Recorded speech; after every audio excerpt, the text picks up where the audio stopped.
दोस्तों नमस्कार, ये है मार्गदर्शन फॉर सिविल सर्विसेज। मैं अनुराग चौधरी। एनसीईआरटी श्रृंखला के अंतर्गत आज आप पढ़ेंगे छठवीं कक्षा के इतिहास, हमारे अतीत भाग 1 का अध्याय 7 जो है अशोक एक अनोखा सम्राट जिसने युद्ध का त्याग किया। दोस्तों, अशोक मौर्य वंश का एक प्रतापी शासक था जिसे सम्राट अशोक भी कहा जाता है। इस अध्याय के अंतर्गत आप पढ़ेंगे राज्य और साम्राज्य में प्रमुख अंतर क्या है, वंश किसे कहते हैं, मौर्य वंश की स्थापना किसके द्वारा किसके सहयोग से की गई, इतने विशाल साम्राज्य का प्रशासन कैसे चलता था, कलिंग युद्ध और सम्राट अशोक द्वारा युद्ध का त्याग क्यों किया गया। तो आइए शुरू करते हैं आज का अध्याय 7 अशोक एक अनोखा सम्राट जिसने युद्ध का त्याग किया। तो आज के अध्याय की शुरुआत एक छोटी सी घटना से जो है रोशन के रुपए। रोशन एक छोटी बच्ची थी और जन्मदिन के अवसर पर रोशन को दादाजी से कड़क नोट मिले थे।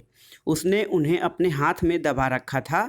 उसे एक नया सीडी खरीदने का बहुत मन था, लेकिन साथ ही वह बिल्कुल नए कड़क नोटों को देखना और छूकर महसूस करना चाहती थी। तभी उसने पाया कि सभी नोटों में दाहिनी तरफ गांधी जी का मुस्कुराता चेहरा बना हुआ है और बाईं तरफ छोटे छोटे शेर चित्रित थे। उसने सोचा, आखिर यहाँ शेर क्यों बने हुए हैं। एक बहुत बड़ा राज्य, एक साम्राज्य। दोस्तों, राज्य और साम्राज्य में अंतर होता है। राज्य छोटा होता है, साम्राज्य बहुत विशाल और बड़े आकार वाला होता है। हम जिन शेरों के चित्र रुपए पैसे पर देखते हैं उनका एक लंबा इतिहास है। उन्हें पत्थरों को काटकर बनाया गया और फिर उन्हें सारनाथ में एक विशाल स्तंभ पर स्थापित किया गया था। दोस्तों, सारनाथ के विषय में आपने पिछले चैप्टर में पढ़ा था कि महात्मा बुद्ध ने अपना पहला उपदेश कहाँ दिया था। तो महात्मा बुद्ध ने अपना पहला उपदेश वाराणसी के निकट सारनाथ में दिया था, जिसे कि धर्मचक्र प्रवर्तन भी कहा जाता है। तो दोस्तों, ये जो शेर हम अपने राज चिन्ह में नोटों के ऊपर जो शेरों का चिन्ह पाते हैं, वो उसे बहुत पत्थरों को, एक बड़े पत्थर को काटकर बनाया गया और सारनाथ में एक विशाल स्तंभ पर स्थापित किया गया था और इसे सारनाथ का अशोक स्तंभ भी कहा जाता है।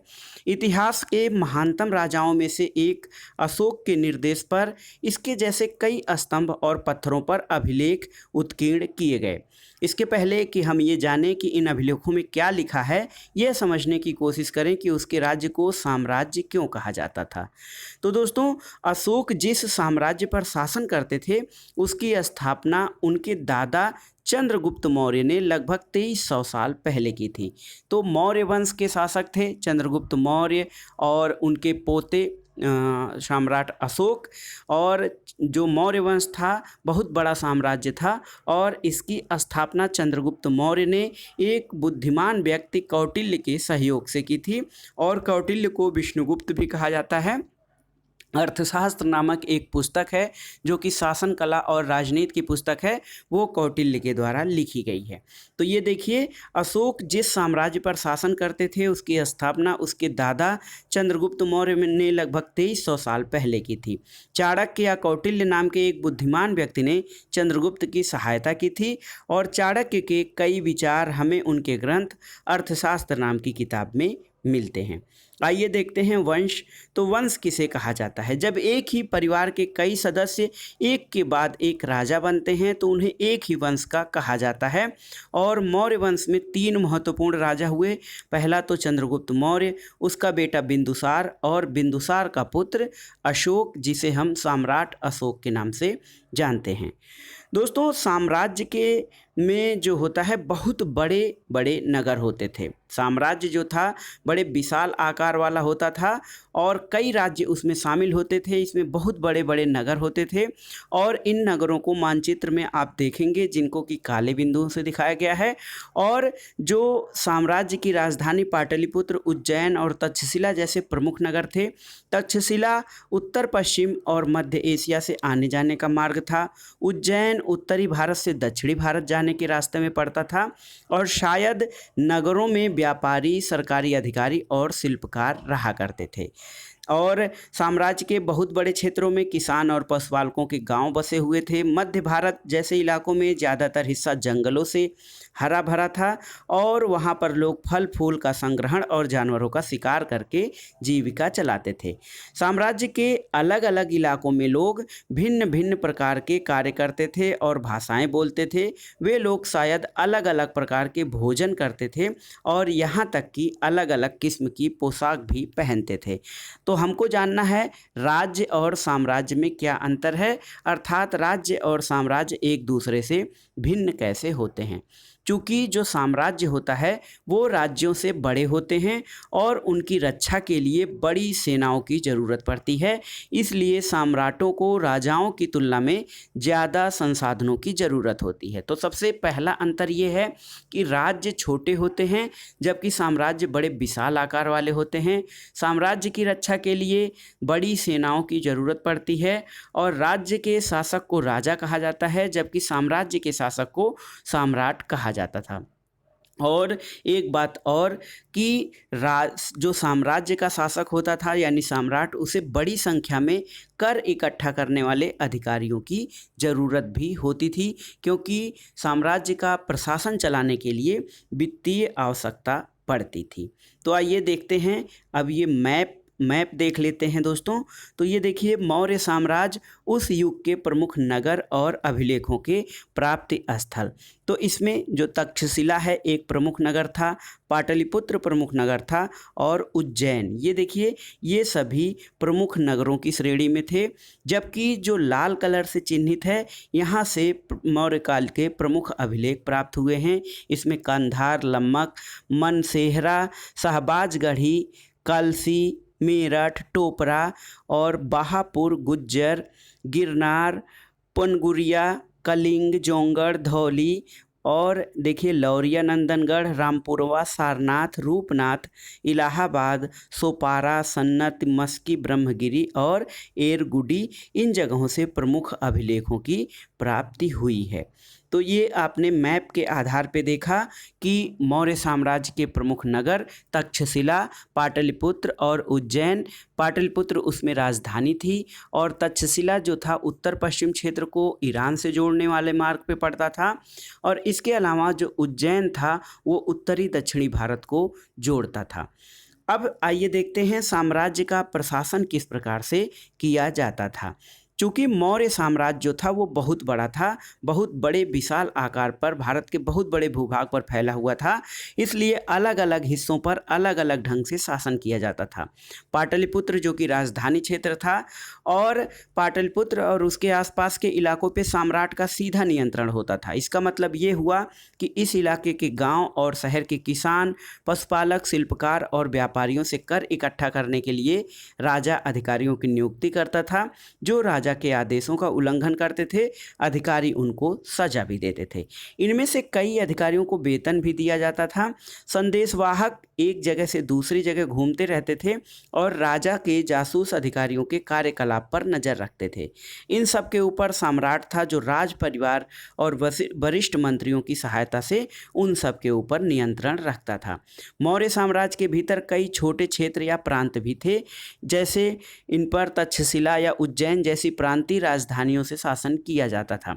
कुछ हद तक पाटलिपुत्र से इन क्षेत्रों पर नियंत्रण रखा जाता था और अक्सर जो राजकुमार होते थे वहाँ का राज्यपाल या गवर्नर उनको बनाकर भेजा जाता था। लेकिन ऐसा लगता है कि इन जगहों पर स्थानीय परंपराओं और नियमों को ही माना जाता था। प्रादेशिक केंद्रों के बीच विस्तृत क्षेत्र थे। इनके इलाकों में मौर्य शासक सिर्फ मार्गों और नदियों पर नियंत्रण रखने की कोशिश करते थे, जो कि आवागमन के लिए महत्वपूर्ण थे। वहाँ से उन्हें जो भी संसाधन कर और भेंट के रूप में मिलता था उसे इकट्ठा किया जाता था। उदाहरण के लिए अर्थशास्त्र में ये लिखा है कि उत्तर पश्चिम कंबल के लिए और दक्षिण भारत सोने और कीमती पत्थरों के लिए प्रसिद्ध था। संभव है कि संसाधन नजराने के रूप में इकट्ठे किए जाते थे। तो नजराना क्या होता है दोस्तों? नजराना उस कर से अलग होता है। कर को नियमित ढंग से इकट्ठा किया जाता था, यानी कर कर संग्रहण नियमित रूप से किया जाता था, वहीं जो नजराना था उसे अनियमित रूप से जब भी संभव हो इकट्ठा किया जाता था। ऐसे नजराने विविध पदार्थों के रूप में प्रायः लोगों से लिए जाते थे, जो उनके द्वारा स्वेच्छा से दिए जाते थे। तो नजराना, या इसे एक शब्द में आप उपहार भी कह सकते हैं, कर जो था वो बाध्यकारी था, सबको देना ही देना था। नजराना ऐसा था कि जो चीज़ जिसके पास हो वो साम्राज्य के हित के लिए या साम्राज्य को उपहार देना चाहे, उसे वो नजराना स्वरूप प्रदान कर सकता था। आइए देखते हैं राजधानी में सम्राट। दोस्तों, मेगास्थनीज जो था वो चंद्रगुप्त के दरबार में पश्चिम एशिया के यूनानी राजा सेल्यूकस निकेटर का राजदूत थे। आप जानते हैं कि मेगास्थनीज सेल्यूकस निकेटर का राजदूत था, और मेगास्थनीज ने अपनी पुस्तक इंडिका में जो कुछ देखा है उसका विवरण दिया है। हम उसके विवरण का एक अंश दे रहे हैं यहाँ पे, तो आप जानिए।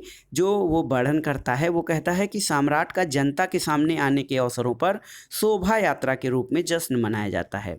उन्हें एक सोने की पालकी में ले जाया जाता है। उनके अंगरक्षक सोने और चांदी से अलंकृत हाथियों पर सवार रहते हैं। कुछ अंगरक्षक पेड़ों को लेकर चलते हैं। इन पेड़ों पर प्रशिक्षित तोतों का एक झुंड रहता है, जो सम्राट के सिर के चारों तरफ चक्कर लगाता रहता है। राजा सामान्यतः हथियारबंद महिलाओं से घिरे होते हैं। वे हमेशा इस बात से डरे रहते हैं कि कहीं कोई उनकी हत्या की कोशिश न करे। उनके खाना खाने के पहले खास नौकर उस खाने को चखते हैं। वे लगातार 2 रात एक ही कमरे में नहीं सोते थे। और पाटलिपुत्र यानी जो राजधानी है, जो कि अब आधुनिक पटना है, उसके बारे में क्या वर्णन है? तो उसके बारे में वर्णन है कि यह एक विशाल और खूबसूरत नगर है। यह एक विशाल प्राचीर से घिरा है, जिसमें 570 बुर्ज और 64 द्वार हैं। 2 और 3 मंजिल वाले घर लकड़ी और कच्ची ईंटों से बने हैं। राजा का महल भी काठ से बना है, जिसे पत्थर की नक्काशी से अलंकृत किया गया है। यह चारों तरफ से उद्यानों और चिड़ियों के लिए घने बसेरों से घिरा है। तो राजा द्वारा खाना खाने के पहले खास नौकर उसे क्यों चखते थे? तो उसे इसलिए चखते थे कि क्या उसमें कोई दिक्कत तो नहीं है, इसके अलावा क्या उसमें कोई ऐसा पदार्थ, अवांछनीय पदार्थ तो नहीं मिला दिया गया है जिससे राजा की तबीयत खराब हो जाए, या कहीं जहर तो नहीं डाल दिया गया है जिससे उसकी मृत्यु हो सकती हो। इसके अलावा पाटलिपुत्र के नगर मोहनजोदड़ो से किस प्रकार भिन्न थे? मोहनजोदड़ो के जो नगर थे वो देखिए, वो अधिकतर पक्की ईंटों से बने हुए थे, और वहाँ पर जो नगरों का क्रम था वो ऊंचाई और निचाई पर, जो राजमहल वाली स्थिति होती थी उसे ऊंचे स्थान पे और सामान्य जनता के रहने का स्थान निचले स्थानों पर बनाया जाता था। तो जो पाटलिपुत्र में राजा का महल था वो कच्ची मिट्टी का और लकड़ी द्वारा बनाया गया था, जबकि हड़प्पा और मोहनजोदड़ो में पक्की ईंटों का प्रयोग किया गया था। इसके अंत में जो साम्राज्य के वर्णन किया गया है, अंत में जंगल वाले इलाके आते थे। वहाँ रहने वाले लोग काफ़ी हद तक स्वतंत्र थे। उनसे ये उम्मीद की जाती थी कि वे मौर्य पदाधिकारियों को हाथी, लकड़ी, मधु और मोम जैसी चीज़ें ला कर दें। एक देखिए दोस्तों, अशोक एक अनोखा सम्राट, जो हमारा अध्याय है उसके बारे में अब यहाँ वर्णन करते हैं।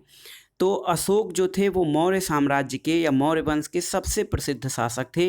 वो पहले शासक थे जिन्होंने अभिलेखों द्वारा जनता तक अपने संदेश पहुंचाने की कोशिश की है।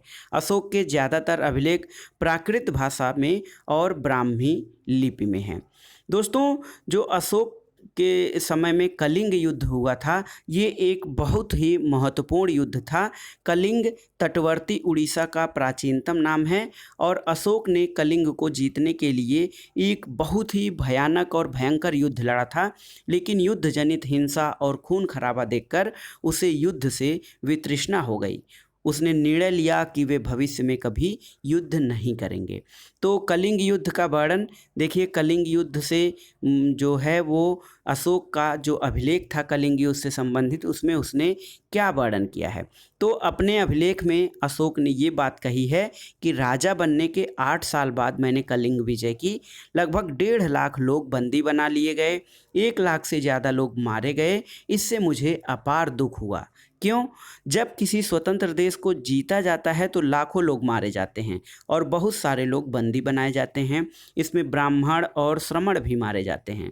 जो लोग सगे संबंधियों और मित्रों को बहुत प्यार करते हैं, दासों और मृतकों हिंसकों के प्रति दयावान होते हैं वे भी युद्ध में या तो मारे जाते हैं या अपने प्रियजनों को खो देते हैं। इसलिए मुझे पश्चाताप हो रहा है। अब मैंने धम्म पालन करने और दूसरों को इसकी शिक्षा देने का निश्चय किया है। अशोक कहता है कि मैं मानता हूं कि धम्म के माध्यम से लोगों का दिल जीतना बलपूर्वक विजय पाने से ज़्यादा अच्छा है। मैं यह अभिलेख भविष्य के लिए एक संदेश के रूप में इसलिए उत्कीर्ण कर रहा हूं कि मेरे बाद मेरे बेटे और पोते भी युद्ध न करें। इसके बदले उन्हें ये सोचना चाहिए कि धम्म को कैसे आगे बढ़ाया जाए। दोस्तों, धम्म जो है वो संस्कृत शब्द धर्म का ही प्राकृत रूप है। प्राकृत जो होता है वो संस्कृत शब्दों के सरलीकरण द्वारा बना हुआ है। तो आइए, जो धम्म की बात कर रहा है अशोक, तो अशोक का धम्म क्या था? दोस्तों, अशोक के धम्म में किसी देवता की पूजा अथवा किसी कर्मकांड की आवश्यकता नहीं थी। उन्हें लगता था कि जैसे पिता अपने बच्चों को अच्छे व्यवहार की शिक्षा देते हैं, वैसे ही उनका कर्तव्य था कि अपनी प्रजा को निर्देश दें, और वे बुद्ध के उपदेशों से भी प्रेरित थे। चूँकि बुद्ध सत्य, अहिंसा, अस्तेय, अपरिग्रह आदि चीज़ों पर बल देते थे, और मुख्य उद्देश्य जो बौद्ध धर्म का जो मुख्य उद्देश्य था अहिंसा को बढ़ावा देना, तो अशोक उस अहिंसा की भावना से अत्यधिक प्रेरित था। कई ऐसी समस्याएं थी जिसके लिए संवेदना थी। उसके साम्राज्य में अलग अलग धर्मों के मानने वाले लोग थे, और अलग अलग धर्मों के मानने वाले लोगों में कई बार टकराव भी पैदा हो जाता था। जानवरों की बलि चढ़ाई जाती थी, दासों और नौकरों के साथ क्रूर व्यवहार किया जाता था, और इसके अलावा परिवार और पड़ोसियों के बीच भी झगड़े होते रहते थे। अशोक ने ये महसूस किया कि इन समस्याओं का निदान उनका कर्तव्य है, इसलिए उन्होंने धम्म महामात्र नाम के अधिकारियों की नियुक्ति की, जो जगह जगह जाकर धम्म की शिक्षा देते थे।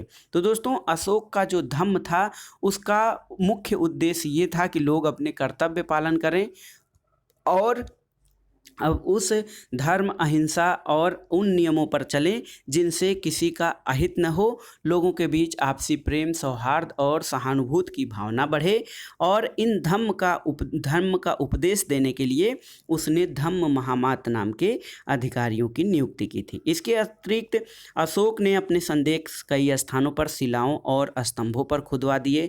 शिलाओं और स्तंभों पर अपने संदेश खुदवाने का जो मुख्य कारण ये था कि यदि वे संदेश पेपर पर या किसी ऐसी जगह पर खुदवाए जाते तो वो बहुत जल्दी समाप्त हो जाते, लेकिन शिलालेख या शिला पर या स्तंभों पर खुदवाने के कारण वो आज भी वैसे के वैसे पड़े हुए हैं, इतनी शताब्दियां बीत जाने के बाद भी। दोस्तों, अधिकारियों को ये निर्देश दिया गया था कि वे राजा के संदेश को उन लोगों को पढ़कर सुनाएं जो खुद पढ़ नहीं सकते थे, और अशोक ने धम्म के विचारों को प्रसारित करने के लिए सीरिया, मिस्र, ग्रीस और श्रीलंका में भी अपने दूत भेजे थे। अशोक ने सड़कें बनवाई, कुएं खुदवाए और विश्राम गृह बनवाए। इसके अलावा उन्होंने मनुष्यों और जानवरों की चिकित्सा की भी व्यवस्था की थी। अब ये अशोक के प्रमुख कार्य थे दोस्तों। इसके लिए देखिए अशोक ने अपनी प्रजा को क्या संदेश दिया था। लोग विभिन्न अवसरों पर अनुष्ठान करते हैं। उदाहरण के लिए जब वे बीमार होते हैं और जब उनके बच्चों का विवाह होता है, बच्चों के जन्म और जब यात्रा शुरू करते हैं तो तरह तरह के अनुष्ठान करते हैं। ये कर्मकांड किसी काम के नहीं। इसका मतलब ये है कि अपनी प्रजा को अशोक ने ये संदेश दिया कि वे कर्मकांड और फालतू की चीज़ों से बचें। इसके बदले यदि लोग दूसरी रीतियों को माने तो वह ज़्यादा फलदायी होगी। ये अन्य प्रकार की रीतियाँ क्या हैं? ये हैं अपने दासों और नौकरों के साथ अच्छा व्यवहार करना, यानी जो आपके आश्रित हैं उनके साथ अच्छा व्यवहार करना, बड़ों का आदर सम्मान करना और सभी जीवों पर दया करना, ब्राह्मणों और श्रमणों को दान देना। अपने धर्म को प्रशंसा या दूसरों के धर्म की निंदा करना, दोनों ही बातें गलत हैं। हर किसी को दूसरे के धर्म का आदर करना चाहिए। यानी कि अशोक ने धर्म और सहिष्णुता की बात की थी, और यदि कोई अपने धर्म की बड़ाई और दूसरों के धर्म की बुराई करता है तो वह वास्तव में अपने धर्म को ज़्यादा नुकसान पहुंचा रहा है। इसलिए हर किसी को दूसरे के धर्म के प्रमुख विश्वासों को समझने की कोशिश करते हुए उसका आदर करना चाहिए। दोस्तों, भारत के प्रथम प्रधानमंत्री पंडित जवाहरलाल नेहरू ने लिखा है कि उनके धर्मादेश आज भी हमसे एक ऐसी भाषा में बात करते हैं जिन्हें हम समझ सकते हैं और जिनसे हम बहुत कुछ सीख सकते हैं। अशोक ने अपने धम्म के विचारों को दूर दूर तक फैलाने के लिए उन बातों को बताया जो आपके अनुसार आज भी प्रासंगिक हैं।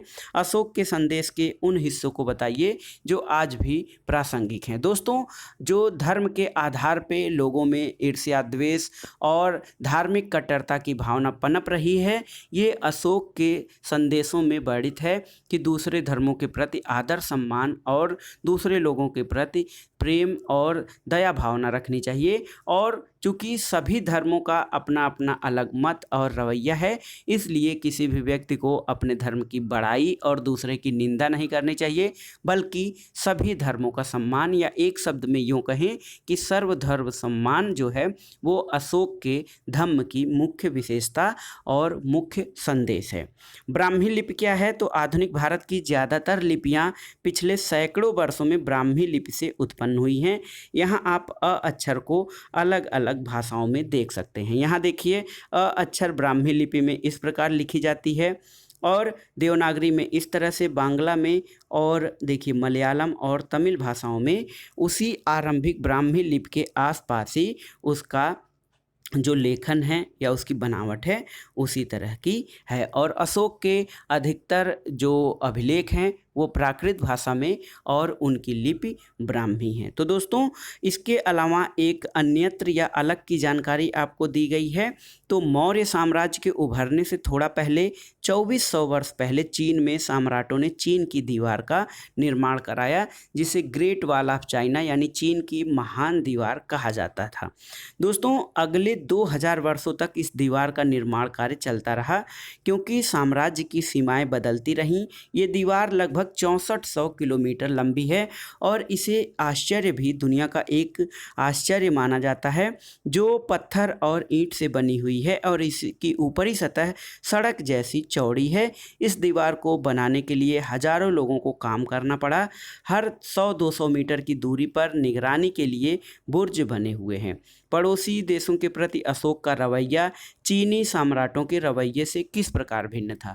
तो दोस्तों, पड़ोसी देशों के सम्राटों से अशोक का रवैया जो था वो मित्रतापूर्ण और सौहार्दपूर्ण था, और यहाँ तक कि उसने बौद्ध धर्म और अपने धम्म के प्रचार प्रसार के लिए चीन, श्रीलंका, सीरिया आदि देशों में अपने दूतों को भेजा था। तो ये था आज का वीडियो दोस्तों। इसमें आपने पढ़ा एनसीईआरटी कक्षा 6 की इतिहास, हमारे अतीत भाग 1 का अध्याय 7 जो था अशोक एक अनोखा सम्राट जिसने युद्ध का त्याग किया। और वीडियो आपने देखा, इससे आप कुछ ऐसे महत्वपूर्ण प्रश्नों को संग्रहित कर सकते हैं जो आपके परीक्षाओं की दृष्टि से बहुत महत्वपूर्ण हो सकते हैं। वैसे ये अध्याय जो है आपके समझ को विकसित करेगा, ऐसा मेरा विश्वास है। वीडियो को लाइक करें, शेयर करें और इस चैनल मार्गदर्शन फॉर सिविल सर्विसेज को सब्सक्राइब करें। वीडियो देखने के लिए धन्यवाद दोस्तों। नमस्कार।